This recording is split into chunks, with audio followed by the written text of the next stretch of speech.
弟兄姐妹平安，我们准备开始今天的崇拜，请听上帝的话语，诗篇17篇第15节。至于我，我必在义中见你的面。我醒了的时候，得见你的形象，就心满意足了。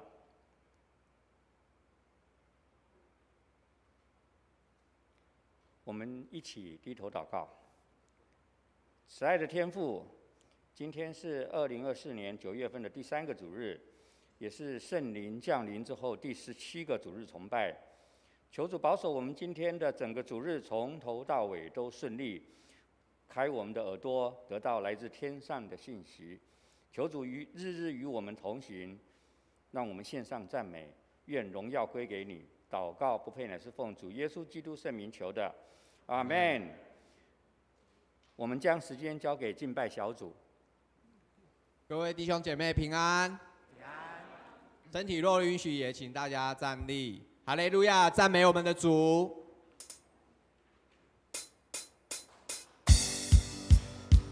举起你们的手，谢谢。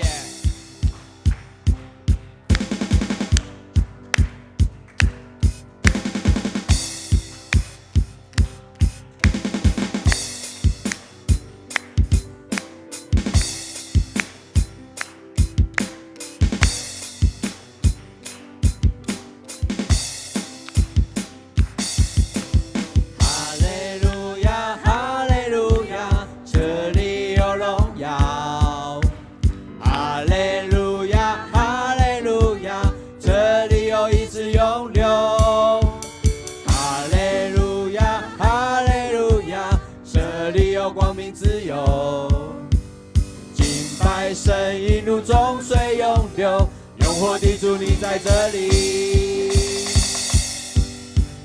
哈利路亚，哈利路亚，这里有荣耀。哈利路亚，哈利路亚，这里有医治永留。哈利路亚，哈利路亚，这里有光明自由。拜神一路中水涌流，永活的主你在这里。你是起初的，幕后的，昔在今在永在的主，全心敬拜你，大声欢呼，羔羊被高举，你的日头如光照耀，万国赞叹你的柔美。圣洁公义主明亮诚信，昔在今在永在的君王。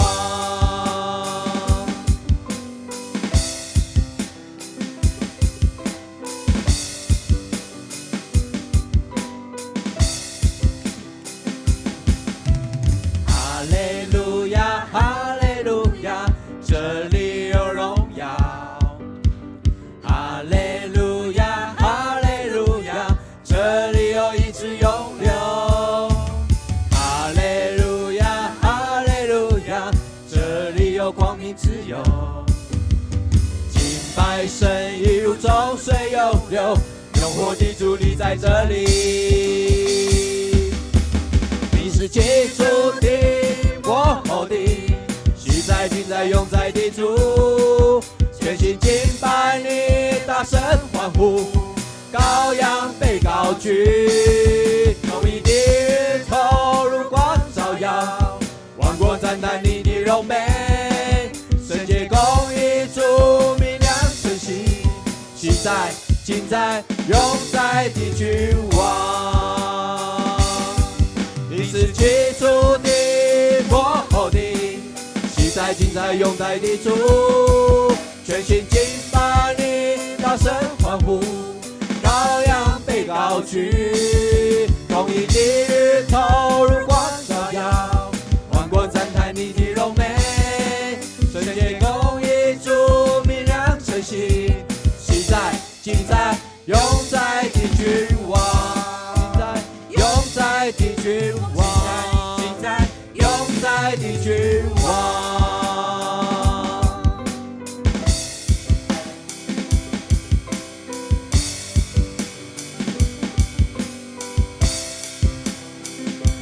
这里有荣耀。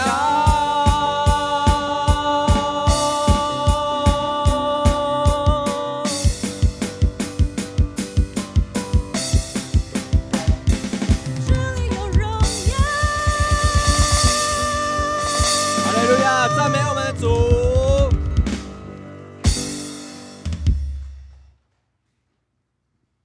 原来我们在这许多事上都有过失。若人活在话语没有过失，他就是完全的人，也能勒住自己的全身。求主洗净我们的罪，脱离污秽，十架的爱。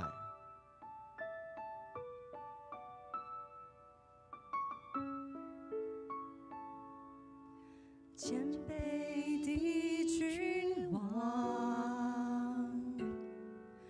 荣耀的君王，你甘心卑微顺服，舍命在十架上，谦卑的君王。荣耀的君王，我的意志因你变少，无尽恩典我心感恩。十架的爱何等奇妙，超乎我所求所想，洗净我罪，脱离污秽，穿上公义洁白衣裳。十架的爱何等奇妙，我生命从此不再一样，带我重回天父怀抱，在永恒里我不停歌唱十架的爱。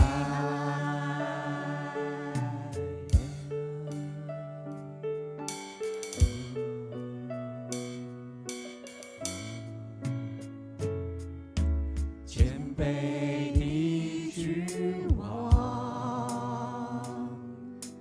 荣耀的君王，你甘心卑微顺服，舍命在十架上，谦卑的君王，荣耀的君王，我的意志因你变少，无尽恩典我心感恩。十架的爱何等奇妙，超乎我所求所想，洗净我罪，脱离污秽，穿上公义洁白衣裳。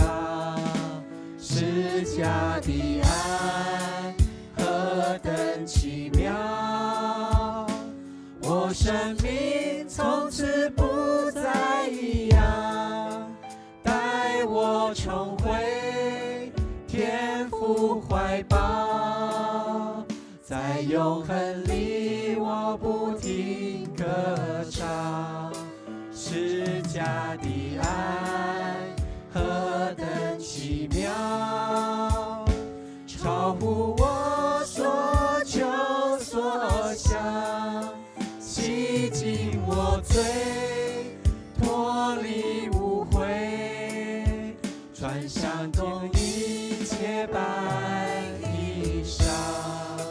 十架的爱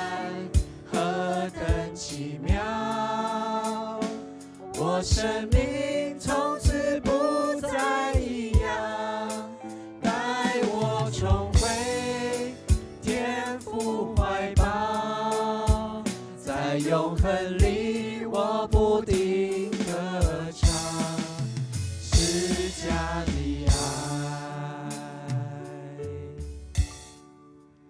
带我重回天父怀抱，在永恒里我不停歌唱，释迦的爱。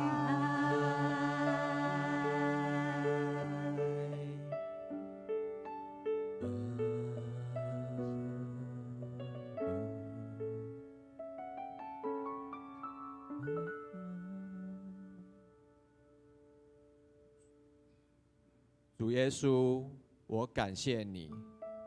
我们用我们舌头来称颂主，爱人如己。愿尽心、尽性、尽意、尽力爱我们的主，宝贵十架。主耶稣，我感谢你，你的身体为我而舍。带我出黑暗，进入光明国度，使我再次能看见主耶稣。我感谢你，你的宝血为我而流，宝贵十架上医治恩典永留，使我完全的自由。宝贵十架的大能是我生命，主耶稣，我夫妇敬拜你。宝贵十架的救恩是你所立的约，你的爱永远不会改变。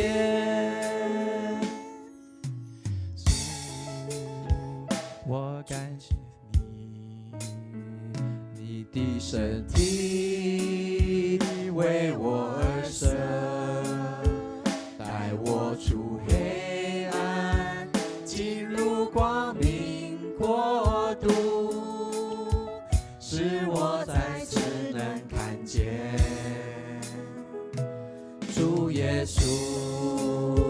我感谢你，你的宝血为我而流，宝贵十架上医治恩典永留，使我完全的自由。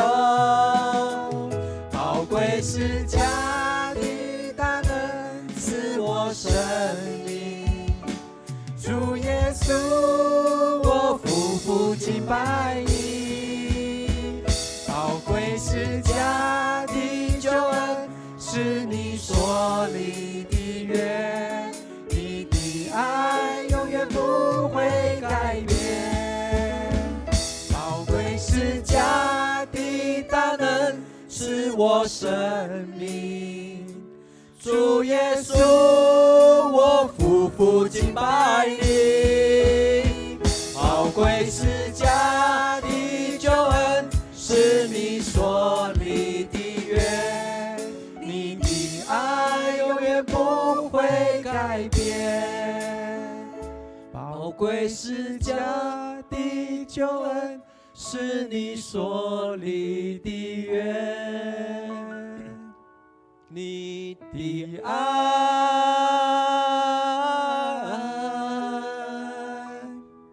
不改变。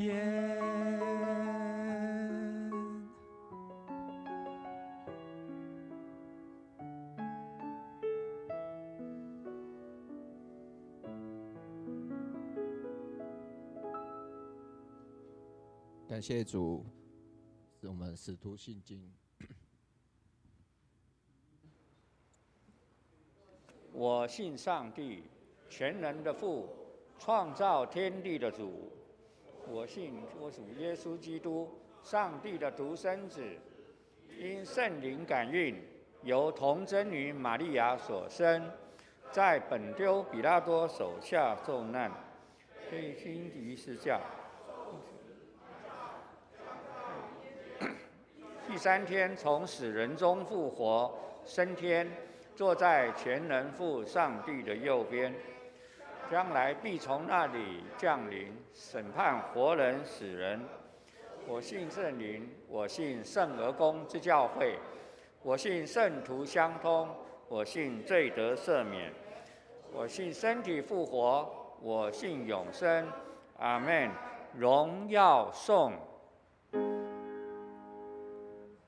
但愿荣耀归于父子圣灵父子圣灵，起初这样，现在这样，以后也这样，永无终极。阿门。请坐下。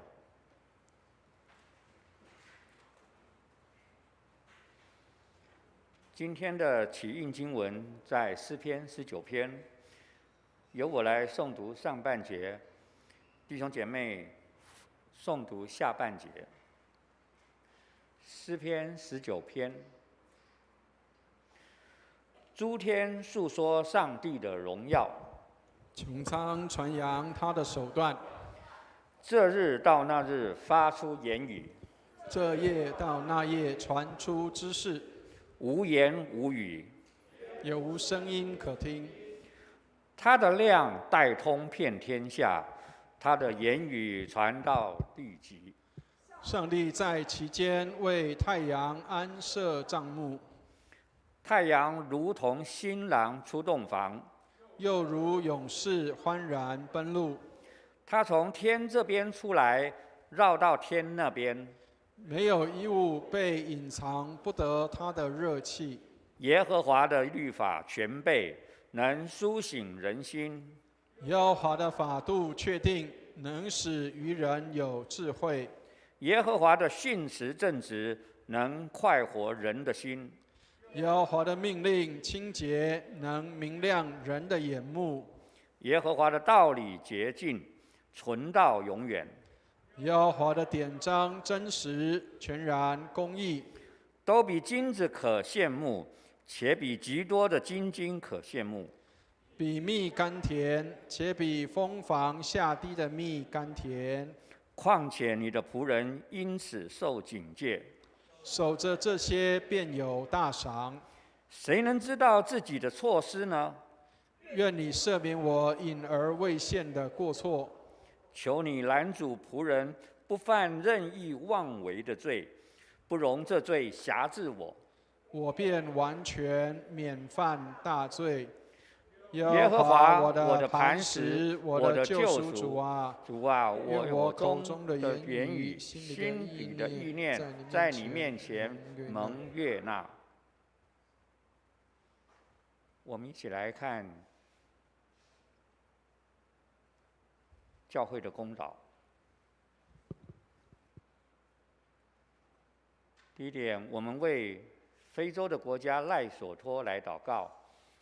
那赖索托呢，是在南非的南部这个地方，它是一个完全被南非包覆、没有任何的出口的一个国家，那是一个高地哦。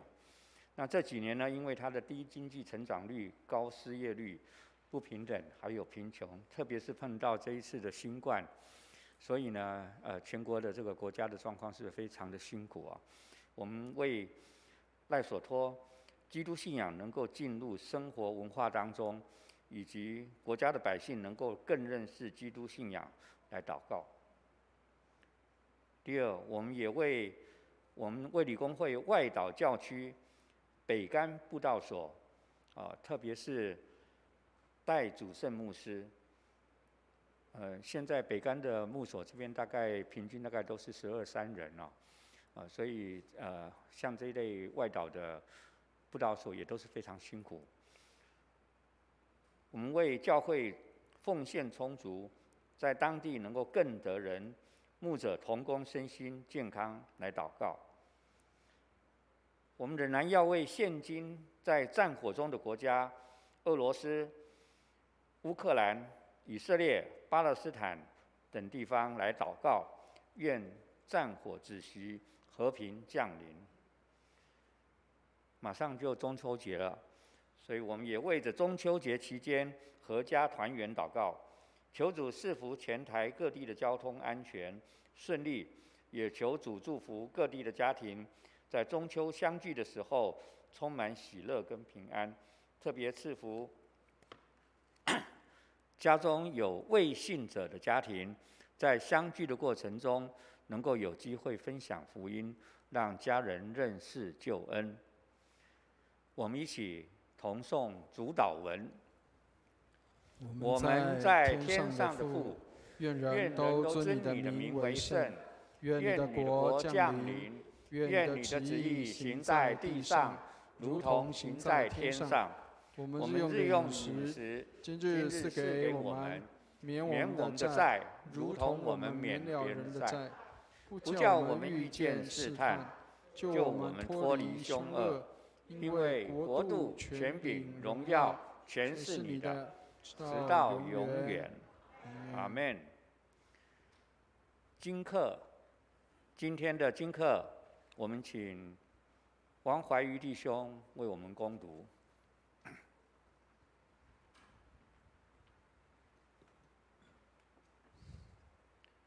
今天的经课有2处，第一处在旧约箴言1章20到33节，在教会圣经673页。第20节，智慧在街市上呼喊，在宽阔处发声，在热闹街头喊叫，在城门中，在城中发出言语，说：你们愚昧人喜爱愚昧，亵慢人喜欢亵慢，愚顽人恨恶之事，要到几时呢？你们当因我的责备回转，我要将我的灵浇灌你们，将我的话指示你们。我呼唤你们，不肯听从；我伸手，无人理会，反轻弃我一切的劝诫，不肯受我的责备。你们遭灾难，我就发笑；惊恐临到你们，我必嗤笑。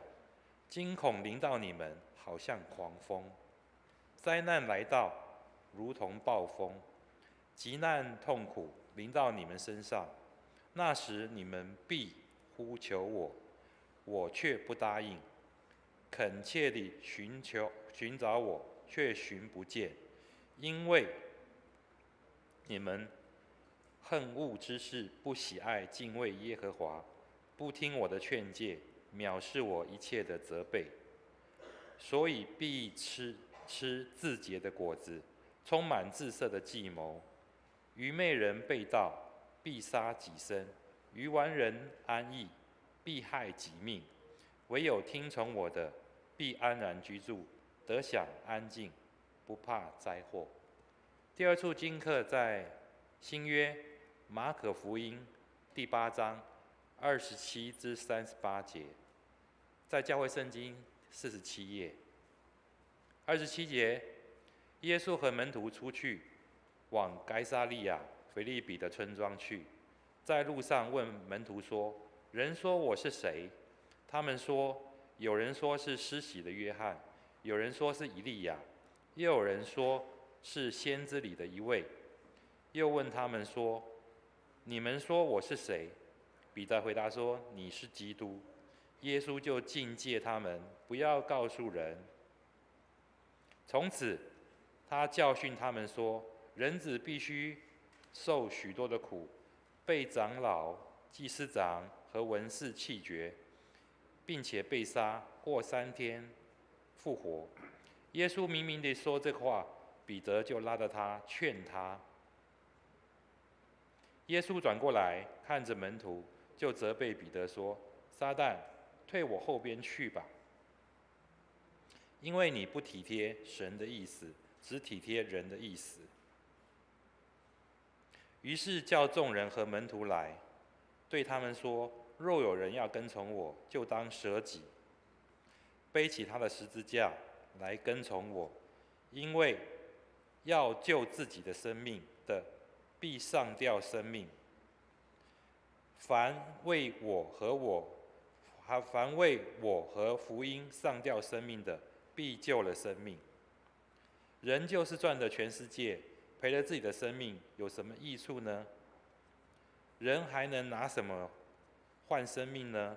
凡在这淫乱罪恶的世代，把我和我的道当作可耻。人子在他的父的荣耀里，同圣天使降临的时候，也要把那人当作可耻的。”以上是今天的经课。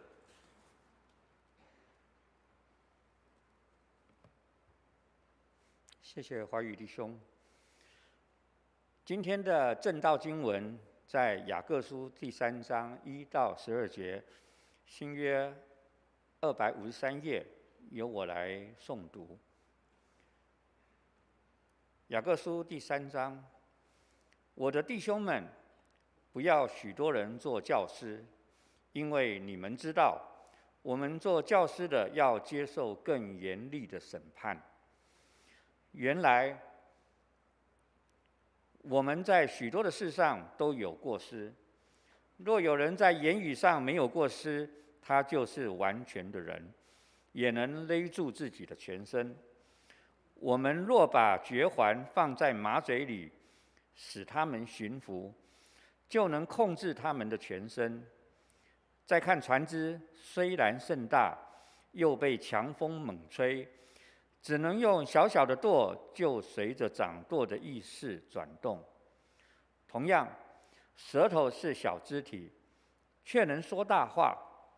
看哪，最小的火能点燃最大的树林。舌头就是火，在我们百体中，舌头是个不义的世界，能沾污全身，也能烧毁生命的轮子，而且是被地狱的火点燃的。各类的走兽、飞禽、爬虫、水族，本来都可以制服，也已经被人制服了，唯独舌头没有人能制服，是永不禁止的邪恶，充满了害死人的毒气。我们用舌头颂赞我们的主，我们的天父，又用舌头诅咒照着上帝形象被造的人。颂赞和诅咒从同一个口出来，我的弟兄们，这是不应该的。泉源能从一个出口发出甜苦两种的水吗？我的弟兄们，无花果树能生橄榄吗？葡萄树能结无花果吗？咸水也不能流出甜水来。我们请诗班献诗。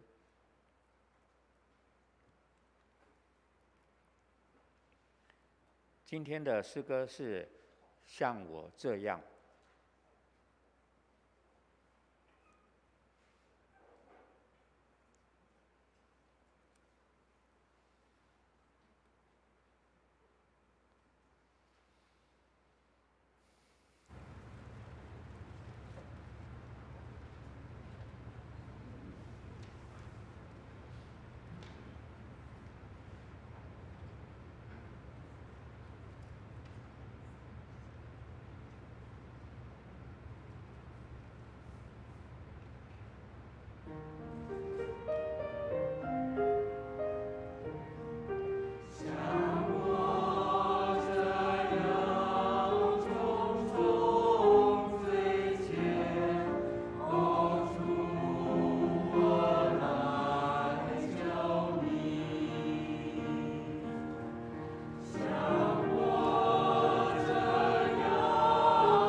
正道。以下的时间，我们交给陈伟文牧师来为我们正道传讲神的话语。今天的讲台题目是基督徒的说话课。我们请陈牧师。像我这样的罪人来到神的面前，亲爱的弟兄姐妹，每个礼拜天我们都来做礼拜。你来到圣殿当中，你有没有想到你要来到上帝的面前，要来敬拜上帝？我们不是行礼如仪，不是每礼拜天我们来这边打卡，表示说我有来到这里，而是让我们来到这里敬拜上帝。上帝帮助我们，我们这样的罪人可以来到神的圣坛前，让我们能够与他来见面。不是我们自己多会，不是我们自己多能够，或是我们多好，是因着有耶稣基督成为我们的中保，成为我们的祭物，让我们能够来到神的殿中。愿上帝帮助我们，让我们能够珍惜每一次来到圣殿当中跟上帝见面的机会。那个是一个荣耀，那个是一个盼望，那是一个喜乐跟平安，在这当中也是一个信心的表现。当我们来到神的殿中，让我们凭着信心来领受上帝给我们的祝福。愿上帝来带领我们。大家千万不要觉得奇怪，我们不是换牧师了哈，我只是换了姓而已啊！千万不要觉得好像陈伟文是谁，是我哈。好，那要跟大家先做一个说明，因为前几天有一个弟兄打电话来给我，他说：“牧师，是我的手机坏了吗？是我的LINE那个功能不对了？为什么好像姓改错了，或者是这个名字不见了哈？”那其实不是，因为跟各位就是来说明，就是因为我的母亲过世了，那我为了要纪念我的母亲，所以我有跟我的家人跟我的弟弟有沟通过，就是希望可以透过改了姓来纪念我的母亲。所以我还是我所以千万不要上面写了陈伟文就觉得是另外一个人，不是我还是我所以求上帝帮助，让我们可以一起来在神的里面无论我们什么样的一个外在改变没有关系，但是我们的心仍然没有改变，我们仍然是向着上帝的。愿上帝来带领我们。那特别在圣经里面改过名字的人都很厉害那就是我不知道会不会不知道了那希望可以求上帝帮助我，希望至少按照圣经的说法，就是希望成为新造的人，旧事已过，都变成新的愿上帝来带领。好，我们一起举起圣经来祷告，愿上帝的话成为我们的帮助和力量。我们一起举起圣经来祷告，我们一起念经。这是我的圣经，他说我是谁，我就是谁；他说我拥有就拥有，他说我可以就可以。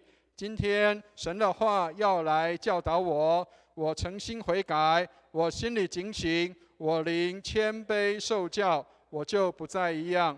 奉主耶稣基督的圣名，阿们。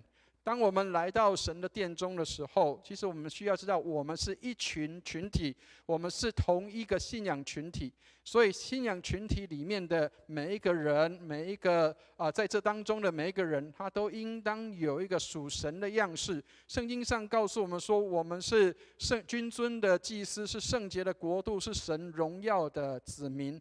所以当我们如果来到信仰群体当中，我们的所言所行，我们的所事所想，应当就是像这样的一个样式。好，请大家看一下这个图有看到什么特别的地方吗？有没有？这一颗蒜砍在这个橘子里面，有没有？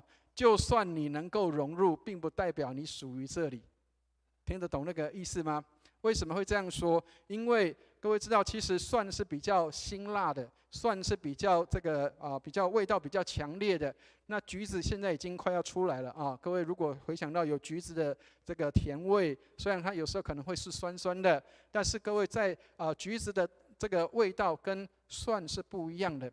所以亲爱的弟兄姐妹，圣经里面为什么常常告诉我们说，我们的说话要带着和气，要好像用盐调和一样？因为让我们的说话是能够是调和的，是彼此和谐和睦的，而不是呛辣的。亲爱的弟兄姐妹，在教会里面讲话不需要很呛辣，因为我们在教会里面，我们都是弟兄姐妹。所以当我们在说话的时候，我们需要学习怎么样来说话。所以各位知道以前在我的年代里面，以前在课程当中一定要安排一个叫做说话课。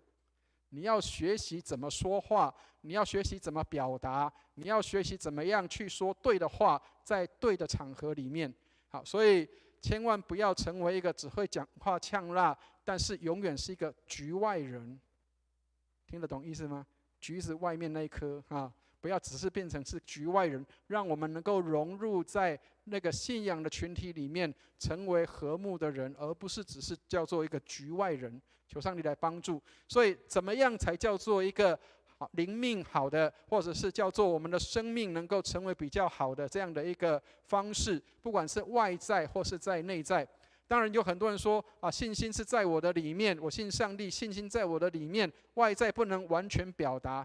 但是亲爱的弟兄姐妹，外在其实也在表达你内心当中的信仰。好，所以论坛报给我们有一个很好的一个提醒，他说有好灵命的人应该是一个什么样式的人。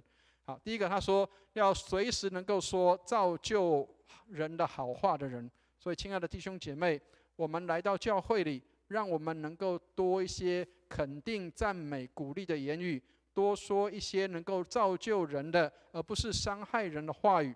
第二个，他说神的恩典是一定够用的。亲爱的弟兄姐妹，很多时候我们担心，好像钱不够用，物资不够用，好像我的这个薪水不够用，好像我的这个需要的东西不够。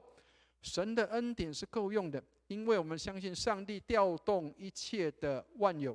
所以亲爱的弟兄姐妹，当我们碰到好像在经济上有困难的时候，当我们好像看到许多的事情不是按照我们的这个想象，好像能够有得到这样的相对的回馈的时候，求上帝帮助我们，上帝的恩典一定够用。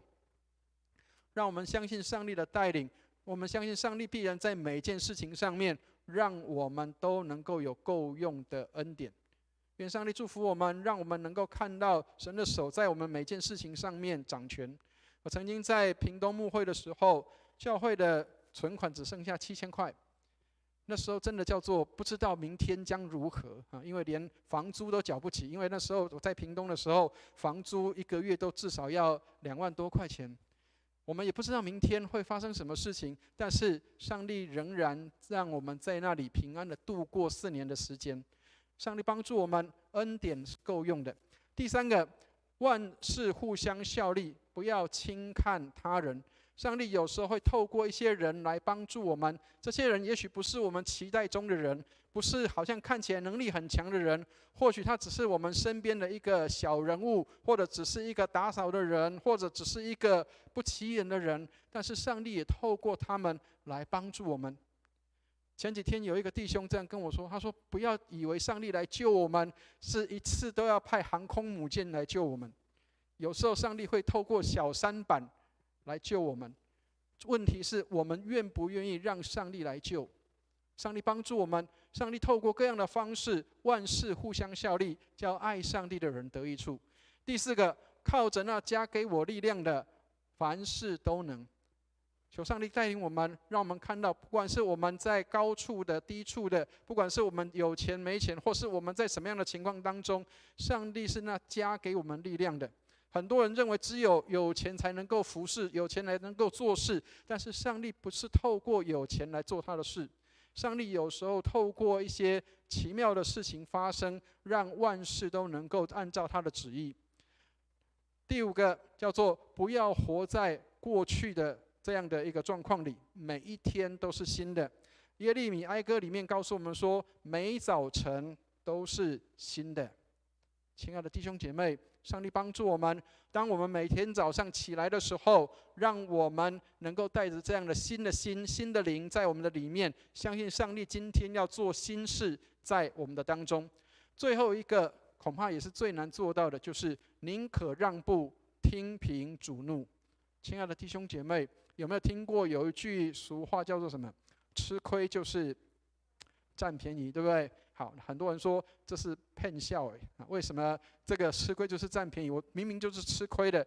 亲爱的弟兄姐妹，这个对外人是说不通的，对没有信主的人是说不通的。但是如果你是基督徒，你应该要知道这是说得通的，因为圣经上告诉我们什么？深渊在我，我必报应。亲爱的弟兄姐妹，不要让外在的事情，不要让外面的事情，不要让这些的事情发生，以致搅乱我们的心，让我们的心平静安稳。宁可让步，听凭主怒。求主带领我们，一个属灵的人应当有这些外在或是内在的表现。求主带领我们，当然不止这6样东西，但是我们在外表是否让人看见我们有基督的生命？我们的内在有没有让人看到有基督在我们的里面活？上帝帮助我们，让我们能够活出那样的样式，不是这个讲一套做一套的，而是我们的生活每一件事情每一天，我们都为主而活，我们都活出基督的样式。愿上帝来带领我们。好，所以今天我们要看到的经文相当的特别也有趣，里面有一个东西，等一下会做说明，因为那个是很少有人会知道那个意思是什么。好，但是我们要先从今天的经文开始来看，请大家来看我们的雅各书的第3章的第1节，我们先来读一下今天的这一节圣经。好，我们一起念来：我的弟兄们，不要多人做师傅，因为晓得我们要受更重的判断。亲爱的弟兄姐妹，在过去雅各的时代里面，有很多的人喜欢当老师，喜欢当教师，喜欢去指导别人。当然有时候我们免不了自己也会做这样的事情。各位知道有一句这个成语叫做什么？叫做好为人师，有听过吗？什么叫好为人师？就是每一样我都想当老师，每一样我都想指导别人，然后都会看别人做的都不好，然后都觉得我做的一定比他好。但是事实上，亲爱的弟兄姐妹，很多时候我们都只是叫做会讲而做不到。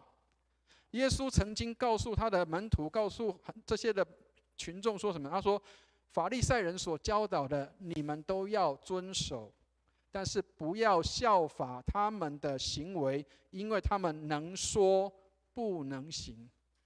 亲爱的弟兄姐妹，很多时候我们也是这样，能说但是不能行，但是我们很喜欢去教导别人。以前我看过有一个影片很特别哈，就是有一艘船它沉船了，然后这个船员纷纷逃难。那其中有一个老船员，他就带着这个年轻的船员登上救生艇，然后他们庆幸自己侥幸逃过一命。然后这个老船员还要告诉这个新船员说，年轻的船员说：“我告诉你，救生艇你要怎么拉人？你要从那个救生艇的后面拉人比较容易，这样比较好，能够把人能够救上来，拉上来。”结果这个新船员就问这个老船员说：“那请问你救过多少人？”这个老船员说：“我从来没有救过人。”亲爱的弟兄姐妹，很多时候我们常常像这样，只会说，但是我们不会去做，我们没有实做。我们每个礼拜来教堂里面，来教会里面领受上帝的话，但是我们在实作上是相当弱的。上帝帮助我们，让我们不是只有能说，而是能够去行的。所以真正的属灵，请大家看一下，真正的属灵不是飞在天上的，让人望之弥高让人好像觉得你好像是飞在天上的。真正的一个属灵的人，是我能够帮助人，让人能够知道我所说的，并且能够按着我们一起来做，而不是我只是在台上，或是只是在那个表演的地方表演给别人看。亲爱的弟兄姐妹，上帝帮助我们，让我们能够去帮助人，不是因着我们比别人高尚，比别人好，而是能够与别人一起，能够带领别人，因为自己经历过。上帝帮助我们，让我们的属灵不是那个飞在天上的。所以亲爱的弟兄姐妹，我常常跟各位讲说，我很喜欢雅各书，因为雅各书是一部非常接地气的书。雅各书让我们看到，信仰不是飞在天上的，信仰是你每一天的实作。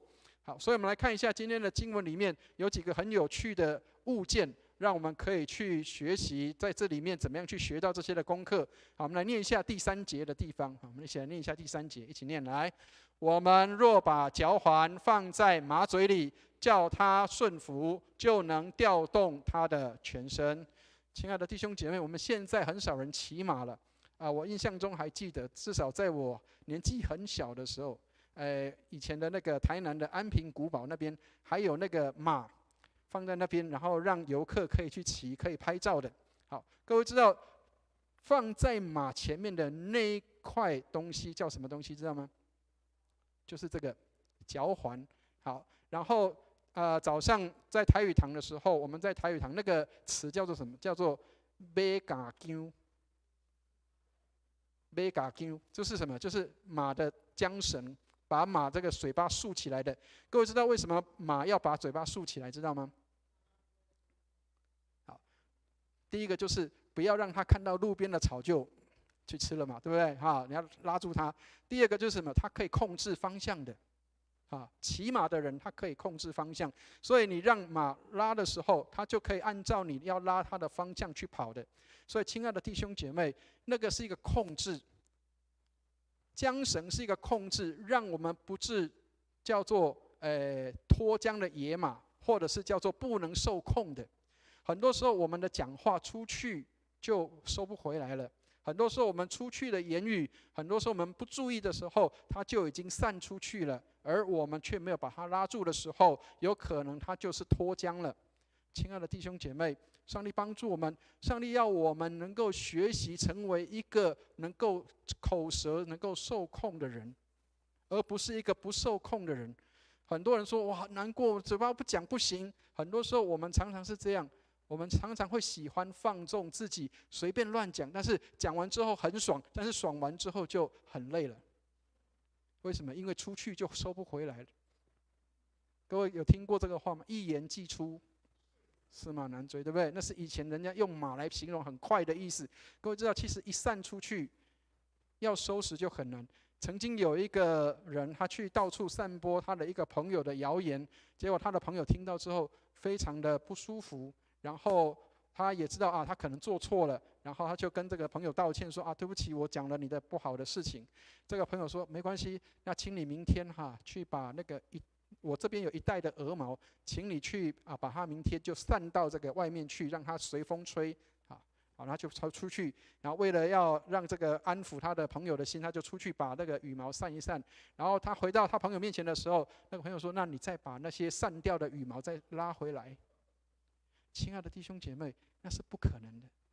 所以很多时候，为什么我们在说话前要先被控制？因为如果没有被管理的时候，我们很有可能出去的话是追不回来的。好，另外一个东西，恐怕各位就会比较清楚，很多人有去碰过，也应该会知道。好，第四节的地方有一个东西叫做舵。我们来看一下第4节，一起念来。看啊，船只虽然甚大，又被大风吹逼，只用小小的舵就能随着掌舵的意思转动。我们当中有很多弟兄姐妹，可能在这个船公司工作过，或者是看过船在运行的当中，那个船舵是掌握方向的。然后，我们今天早上才学到，各位知道那个掌舵的人在台语怎么念，知道吗？好，台语叫做台公，台公就是舵手，掌握舵的那个叫台公好，那这个台公在做什么？他是在控制那个舵的。当他能够控制那个舵的时候，就随着他的方向能够来走。所以，亲爱的弟兄姐妹，雅各书用很多这样的类比来告诉我们，虽然这个东西很小，但是它其实它的作用很大，因为失之毫厘，可能就差之千里。很多时候我们可能小的一句话，有可能就会影响甚大。所以不要任由我们的苦毒侵蚀自己的心，也不要让论断充满自己的口。很多时候我们常常用嘴巴去讲话，但是我们却没有注意到要能够去控制自己的舌头。上帝帮助我们任凭自己的意思去做的时候，其实带来的效果都是不好的。各位知道在圣经里面有一个很有名的例子，各位知道在出埃及记里面摩西要带领以色列人出埃及的时候，圣经里面常常会提到上帝使法老的心刚硬。各位知道那个使的意思下面有小字，上面写什么知道吗？任凭。使的意思就是任凭的意思。上帝如果任凭我们，上帝如果他没有约束我们，上帝如果没有透过他的话语让我们自我约束，说我不应该讲这个话的时候，那个叫任凭；或是我们不愿意听上帝的话的时候，那个叫任凭。亲爱的弟兄姐妹，我们会不会任凭自己的口去说恶毒的话，以至于去伤害别人？有一个主人，他吩咐他的仆人，他说：“你去市场里面买东西，买一个叫做世界上最好的东西。”然后这个仆人就去买了这个东西回来。好，然后这个主人其实要考验这个仆人的。然后买回来的时候，主人又吩咐他说：“你去市场里面买世界上最坏的东西回来。”好，所以这个仆人又跑去市场里面买这个最坏的东西回来。然后主人打开一看，为什么都是舌头？牛舌头。他说：“市场里面难道只有卖牛舌头吗？为什么最好的东西是舌头，最坏的东西也是舌头呢？”这个仆人就跟他说：“主人，你知道世界上最好的东西就是舌头，因为舌头能够讲出好的言语，但是舌头也能够让人受到伤害。所以舌头是最好的东西，舌头也是最坏的东西。”各位听过《论语》里面有句话讲叫做什么？一言兴邦，一言丧邦。有听过这个话吗？你讲的一句话可能就会让这个国家兴旺，但是也有可能会让这个国家衰弱。上帝帮助我们用我们的口能够来成为祝福，能够来对我们的身边所有的人事物。好，所以有趣的东西来了，各位，生命的轮子。好，我们来看一下第6节哈，我们一起来念一下第6节，一起念来。舌头就是火，在我们百体中，舌头是个罪恶的世界，能污秽全身，也能把生命的轮子点起来，并且是从地狱里点着的。亲爱的弟兄姐妹，很多人会很困惑说，这个生命的轮子到底是什么东西？然后这个地狱的火还可以把它从这个点起来，到底它是在讲什么样的内容？各位，其实生命的轮子，很多人的解释会把它偏重到好像比如说轮回啦，或者是什么样的一个内容？其实不是。所谓生命的轮子，就是指开始，生命的开始跟结束。所谓的生命的开始跟结束，就是不管你从出生一直到你老死死亡的时候，就在这一段的过程，生命的轮子里面，舌头的话语都会影响你。能够了解那个意思吗？你的出生一直到死亡这一段时间，言语、舌头都能够影响你，特别是不好的言语，就能够让你可能变成是毁灭的状态。人的一生可能就变成是毁灭的状态。所以这个生命的轮子是指从生命的开始一直到生命的结束。所以亲爱的弟兄姐妹，舌头就是火，能够点燃那样的火。火可能可以帮助你，但是火也可能可以烧焦一切的东西。所以点燃生命的轮子在告诉我们一件什么事情？我们的一生从开始到你的生命的结束，都在受言语的影响。求上帝帮助我们，让我们能够看到言语是一个多么重要的事情。有一个父亲我们在屏东牧会的时候，有一个父亲，那他来到教会里面求助。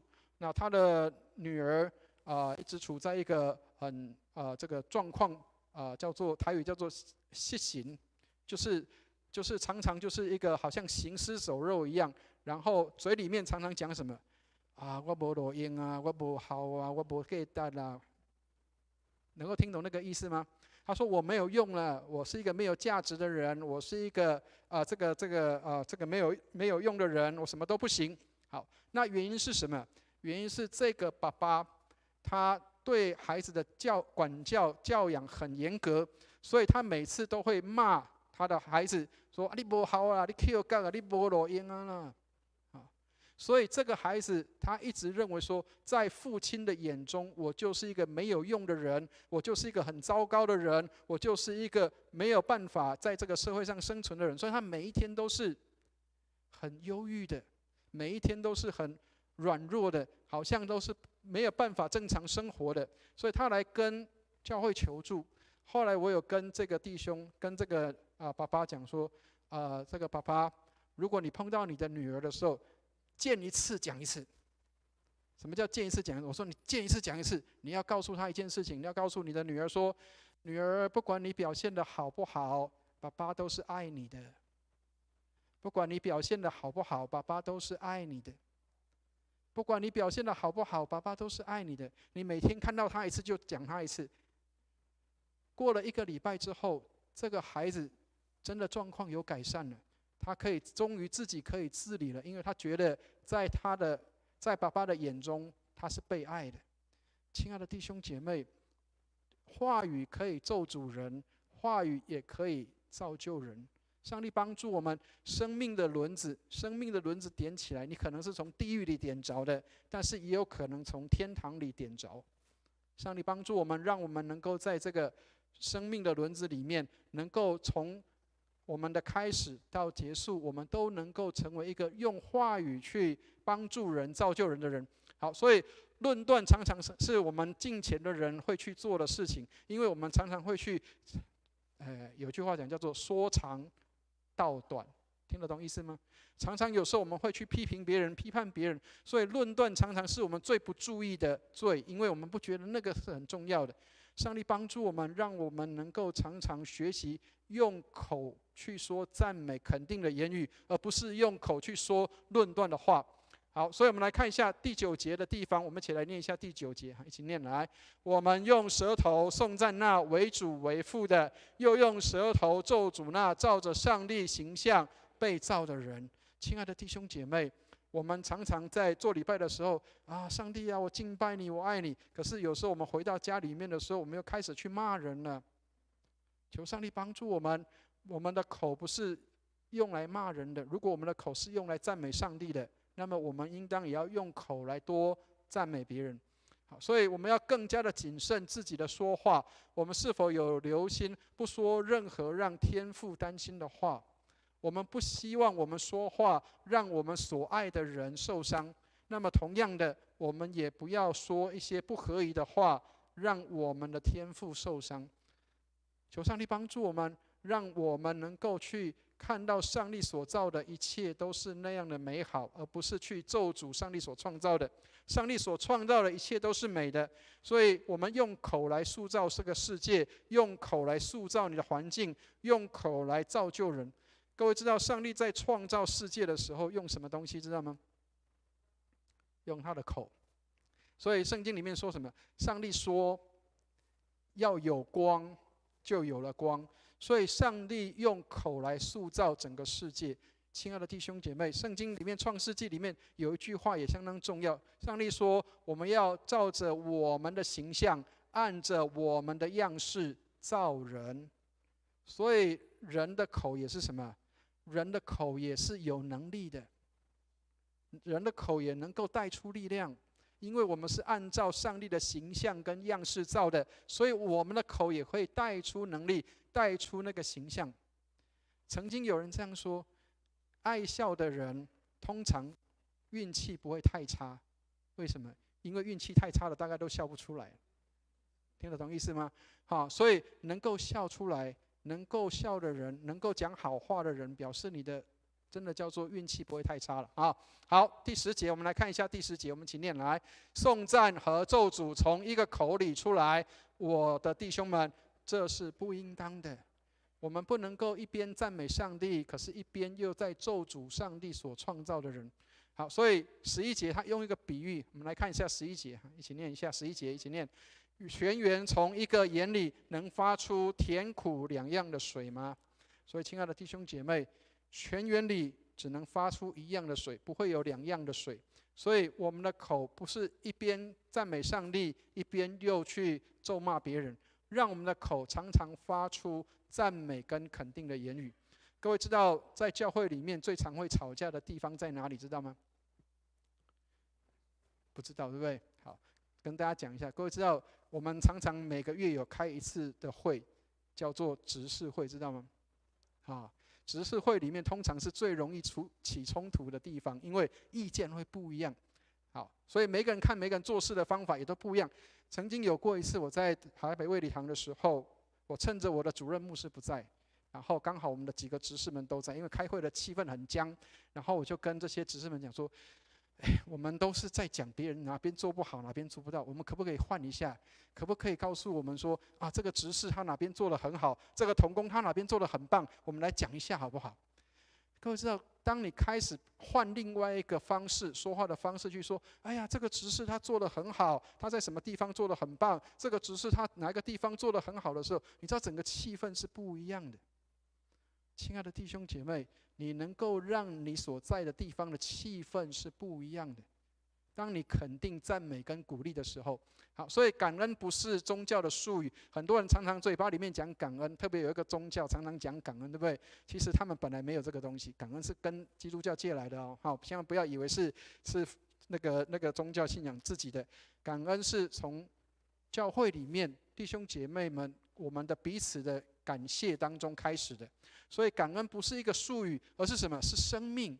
你能够常常讲感谢，谢谢你，谢谢你帮助我，谢谢你能够来造就我，谢谢你能够来随时拉我一把。这些感恩是生命，而不是一个术语，不是像我们常常在讲平安，或是讲这些用口语上的称呼，而是它成为你的生命。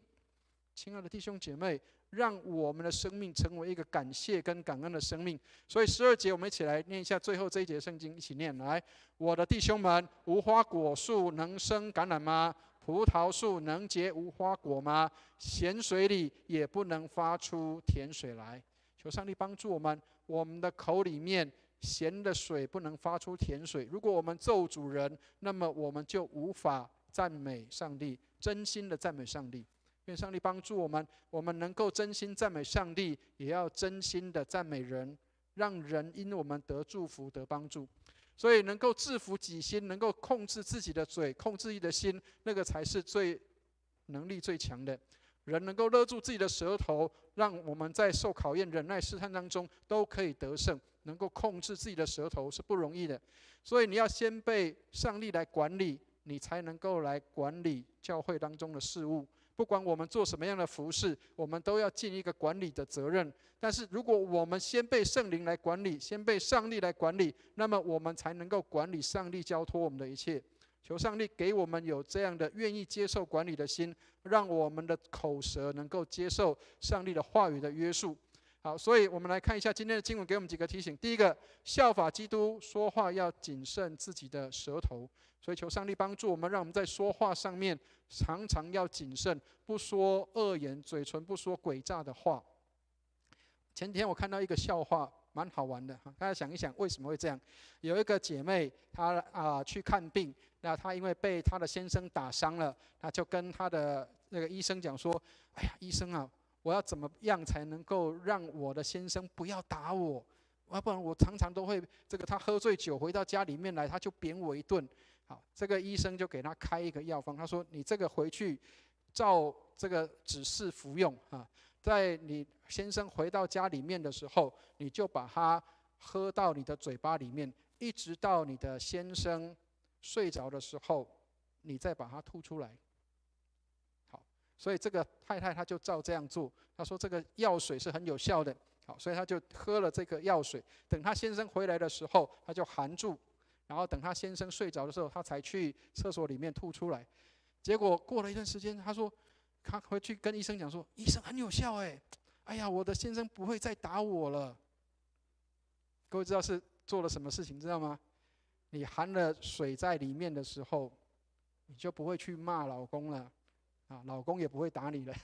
好，这个只是一个笑话，千万不要当真但是效法基督说话要谨慎自己的舌头，学习把嘴巴使用肯定的言语，互相的安慰、鼓励跟互相的建立，该说的说，不该说的不要说好，所以圣经里面给我们提醒什么？马太福音7章12节说：“无论何事，你们愿意人怎样待你们，你们也要怎样待人。”求上帝帮助我们，我们不希望我们讲话，不希望我们听到受伤的话，让我们受伤的话，那么我们也不要去说那个让人感受不好、受伤的言辞。所以效法基督的话要有真理的爱心。所以亲爱的弟兄姐妹，圣经说要用爱心说诚实的话，不是叫你只有用爱心，而是用爱心说诚实的话。用爱心让人得帮助。我不知道各位有没有听过有一种说话的方式叫做三明治责备法？没有听过对不对？好，什么叫三明治责备法？教大家一下哈。三明治责备法是这样的，各位知道三明治有3层，对不对？第一层是什么？这个上面的面包哈，所以有一个牧师这样教，他说三明治责备法第一个开始就是先肯定赞美他做得好的地方。好，各位知道我们如果去以前小学的时候，如果我们去学校打扫擦窗户，很多时候小朋友都没有注意细节的地方，但是其实他窗户已经擦得很好了，所以第一个要称赞他什么？哎呀，你窗户擦得非常好，亮晶晶的，很棒。好。然后第二个是什么？中间要把馅料放进去。你真正要提醒他的放进去，你要告诉他说：哇，可是你如果可以在这个地方注意一些小心的话，可能会更好哦。好，把中间那个馅料放进去，最后一层再加上赞美跟肯定。哇，老师很肯定你把窗户擦得很干净，妈妈很肯定你把家事做得很好。这个就是又再加上第3层，所以2层的赞美中间加上你想要讲的话，所以亲爱的弟兄姐妹，这叫三明治责备法。求上帝帮助我们，让我们能够常常学习用这样的方式去指正人的时候，有时候我们怕会去伤害到别人的时候，让我们能够用三明治责备法去说明。但是我们自己也要被提醒什么？宁可被真理刺伤，不要被谎言所安慰。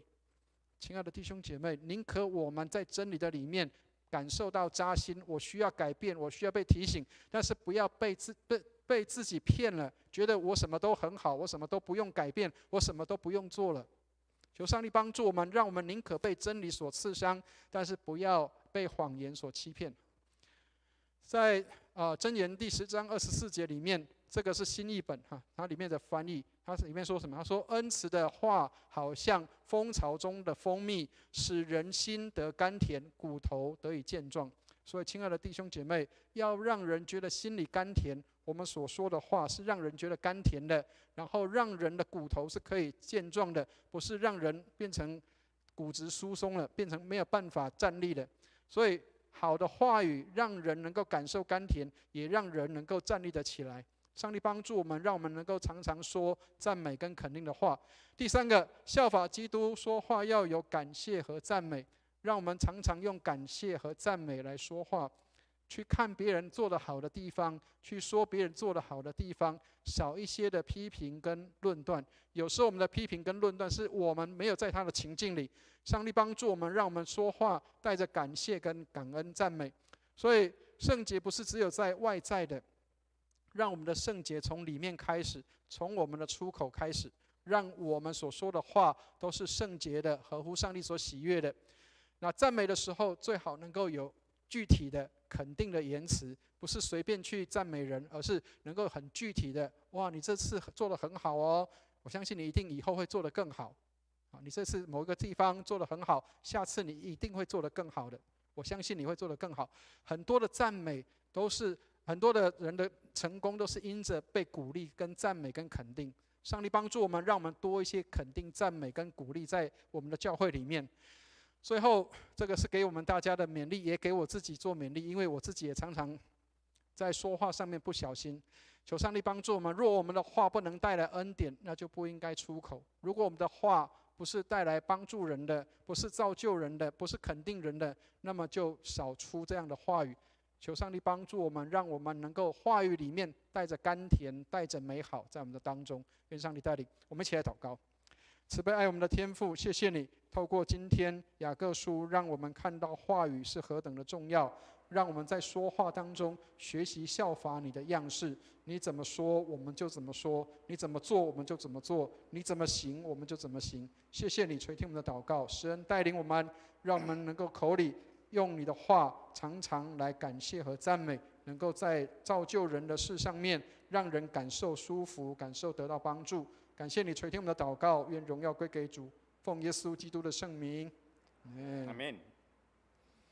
感谢陈伟文牧师用神的话语来坚固、激励、造就我们，也求主让我们的教会透过弟兄姐妹之间不断的关怀，还有饶恕在爱里面，可以让世人因着看到我们之间的爱，知道我们是基督徒。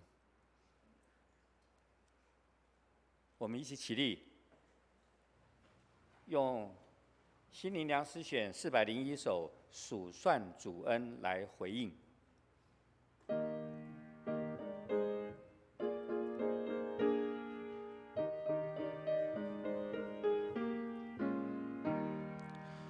有时遇见苦难如同大波浪，有时忧愁伤感几乎要绝望。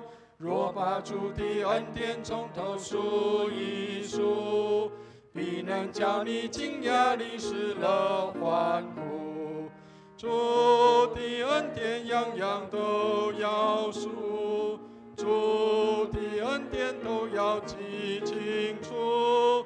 主的恩典样样都要数，必能叫你惊讶地失了欢呼。有时挂念世事如同挑重担，有时背着十架觉着苦难堪。若属主的恩典已火迹消除，必能叫你快乐地是赞美主。主的恩典样样都要数，主的恩典都要记清楚。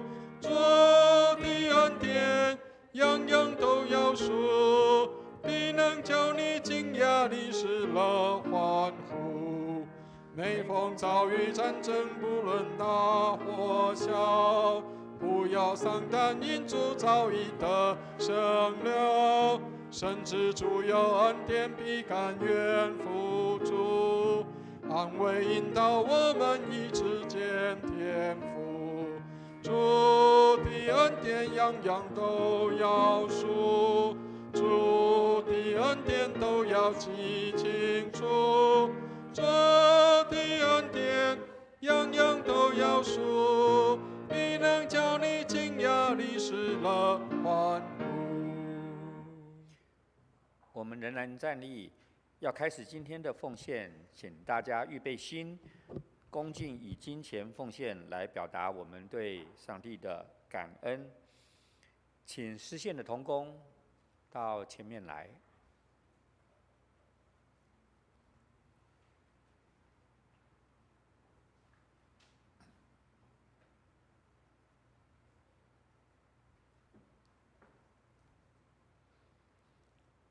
我们一起祷告。慈爱的天父，你是应当称颂的，因为凡地上天下、天上地下的都是你的，国度也是你的，这一切都是你所造的。求主保守我们，能够将你所赐下的从你而来的主，我们恭敬的献上，求你悦纳，也求你赐给我们教会有聪明跟智慧去运用在你的事工上面，叫教会被造就，福音得以兴旺。求主带领保守。好，我们准备开始。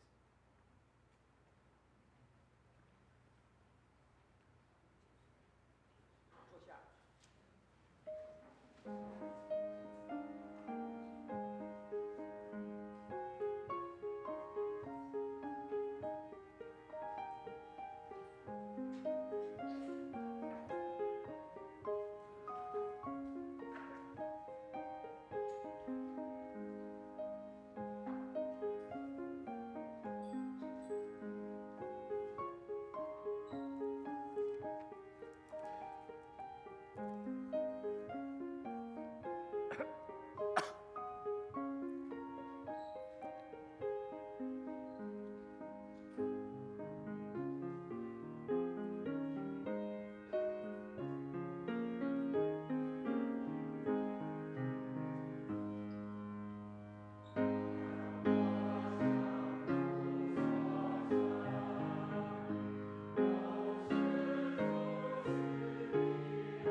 下。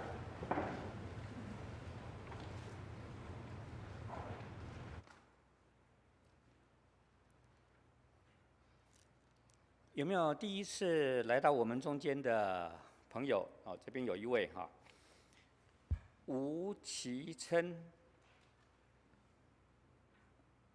在不在现场？好，吴其琛，这位好像是淑园传道来，来自印尼的，是我们欢迎他哈，欢迎他，一次欢迎，永远欢迎啊！他们是这个高雄大学的同学是吧？欢迎你们啊！还有没有其他有第一次来教会的？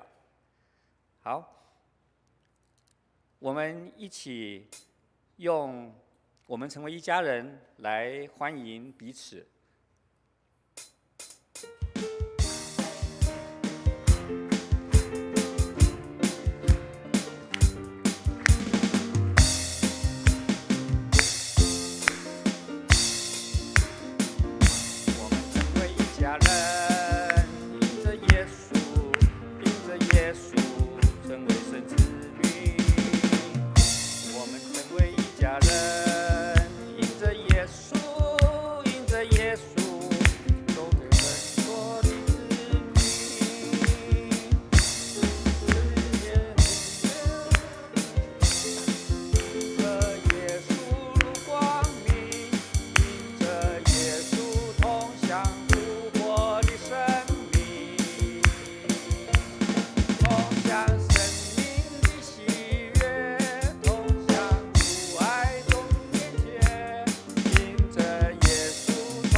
好，我们陆续回到座位上了啊。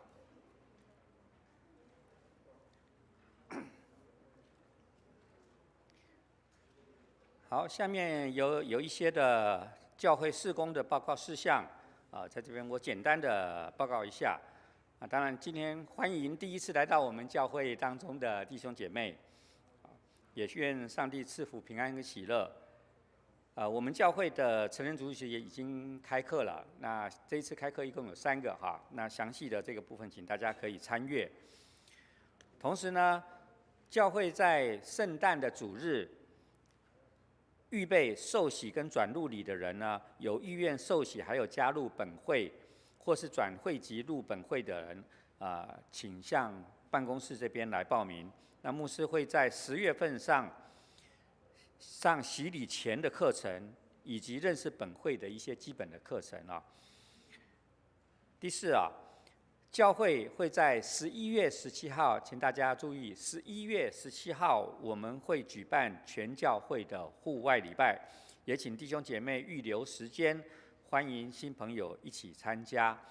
那最近的这个详细的资讯我们会近期内公布。第5点。中秋节我们是休假1天，所以请弟兄姐妹注意教会开放的时间。卫理神学院下学期开课，教会通史是在9月20日晚上开始，每个星期5的7点到9点。那其他的这个事项也请大家参阅。教会现在目前呢，因为事工的蛮多的所以也征召平日下午有值班的义工，有意愿参加成为教会义工的弟兄姐妹，也欢迎跟办公室这边来登记。同时呢，10月26日，本堂的青年张书宇弟兄还有廖宣文姐妹会借本堂举行结婚典礼，也请为新人祝贺跟代祷。好，以下的其他的事项，我们都请参阅我们的报告事项。那最近季节变换啦，有很多流感啦，或者说是相关的这些的传染疾病，也请大家多注意自己的身体哦。那其他为我们教会的肢体有很多这些身体不适的，我就不一一的报告，请大家参阅我们的周报。我们牧师是不是有事情要？好，弟兄姐妹，牧师这边做一些简单的其他的报告。因为刚改名字哈，所以各位如果你喊我的名字，万一我没有回头的时候，不要觉得惊讶哈，因为有时候我还是会签以前过去的名字啊，所以请大家也跟我一起适应了哈，跟我一起适应。好，那几个事情跟大家做一些的报告，就是11月17号我们是有户外的礼拜。那目前我们正在有一些筹备的当中，那但是要请大家就是当天我们就是这边我们就没有礼拜，我们就是在别的地方，好，但是我们在不管在哪个地方做礼拜，高雄荣光堂就是在聚会的那个地方啊，所以请弟兄姐妹，如果你可以的话预留时间，然后跟我们一起在户外，我们有一起分享时间，还有一起在郊外有一些活动。好，那我们也请弟兄姐妹在就是在下半年，我们这个在圣诞节的时候，我们会有一次的这个洗礼跟转入。那假如你已经来到我们教会一段时间了，那你也愿意跟希望对这个基督信仰有更多的认识，那或者你愿意能够进入我们的教会里面，成为我们教会里面的一份子，我们都希望跟欢迎你能够来跟办公室报名。我们在10月份开始，我们会有一个信仰造就的初信课程，那也会有这个我们的转入的一个礼拜。那求主带领，让我们可以能够在不管我们是从哪个教会转到我们的当中来，或者是你受洗成为我们的会员，我们都相当的欢迎。那我们不会因为过去或者是一些什么样的背景而有一些的想法，或者是觉得不合。我们在基督里其实只有一个教会所以如果你从别的教会转籍来到我们当中，我们也都欢迎你。那也求上帝来带领，让我们的教会能够成为一个能够包容跟接纳跟接受新朋友的一个教会。所以我们在圣诞节的时候也欢迎弟兄姐妹邀请你的福音朋友透过我们的这样的一个节庆的时候欢迎大家能够来到我们的圣诞主日当中，还有圣诞晚会，我们也都会做这些的预备。那求主带领，让我们的所有的进行都能够顺利，能够成为一个收割的时间。那明年开始的时候先跟大家做预告，因为我们的教会其实我们有门徒的造就课程我们有4本的门徒造就课程，但是要上课的时间都很长红绿紫金4本课程，那一定要上完红本才可以进到其他的颜色的本里面。那所以红色的本是让我们至少在1年当中可以读完1次的圣经。所以明年开始，牧师也会在适当的时间，我们可能会在过年后，我们就会开红本门徒课程。还有如果上过红本的，那也会再开一般绿本的课程。那求上帝带领，让我们成为一个愿意学习跟效法基督样式的基督徒。那我们可以能够来跟随主的脚中行。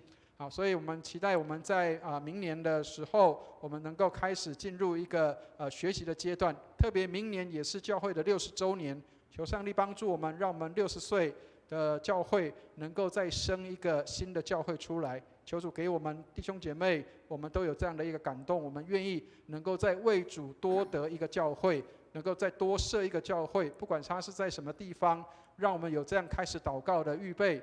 让我们在祷告当中求上帝给我们寻求一个合适的地方，我们在那里来得人，在那里来将福音传到那个地方去。那求主带领，让我们常常为这些事来纪念祷告。以上，谢谢。请大家起立，我们同颂3一颂。天之下，万国万民齐声赞美父子圣灵，三位一体，同荣同尊，万有之源，万福之本。阿门。我们请陈牧师为我们做祝福祷告。弟兄姐妹，我们一起来领受祝福。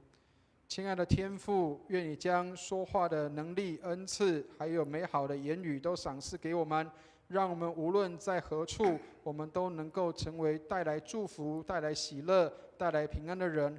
让我们能够用言语来造就、帮助、安慰人，使人因我们得祝福。愿我主耶稣基督的恩惠、天父上帝的慈爱、圣灵的感动与交通，常与我们众人同在，从今时直到永永远远。阿门。阿门。请坐下。阿门颂。阿门，阿门，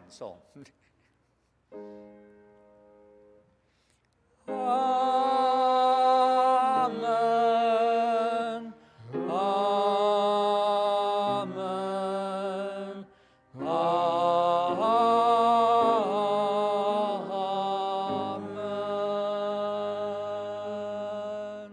请坐下。